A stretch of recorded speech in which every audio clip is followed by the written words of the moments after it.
नमस्ते महाराज। महाराज जी, मेरी जिज्ञासा ये है कि 700 मुनियों के उपसर्ग की घटना अरयनाथ भगवान के काल की है, तो इसका मतलब अरयनाथ भगवान पैदा हो गए थे या मतलब उसके अरयनाथ भगवान हो चुके थे। दो उल्लेख मिलते हैं, एक अरयनाथ भगवान का भी उल्लेख मिलता है और एक नमीनाथ भगवान का भी उल्लेख मिलता है। एक आचार्यों का ऐसा कथन भी है कि नमीनाथ भगवान के काल में हुए, एक अरयनाथ भगवान का भी उल्लेख मिलता है। कुल मिलाकर हो चुकने के बाद की बात है। अरयनाथ हो या नमीनाथ, वो हो चुके थे।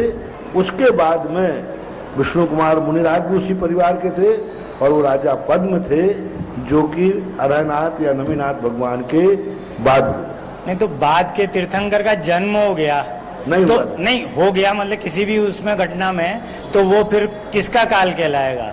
जिसका जन्म हो गया उसका काल कहलाता जन्म से ही? हाँ, जैसे जन्म हो जाता है तो पुराने तीर्थंकर का काल जो है खत्म हो जाता है, लेकिन धार्मिक दृष्टि से केवल ज्ञान के बाद ही माना जाता है, जन्म से नहीं माना जाता। जो शासन काल माना जाता है, जैसे पारसनाथ का काल था, तो पारसनाथ का काल कब तक चलेगा?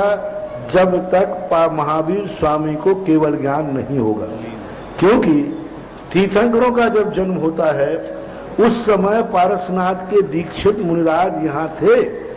भगवान को जब केवल ज्ञान हुआ तो ये कहा कि पारसनाथ की परंपरा से दीक्षित मुनिराज महावीर स्वामी के समोषण में भी थे।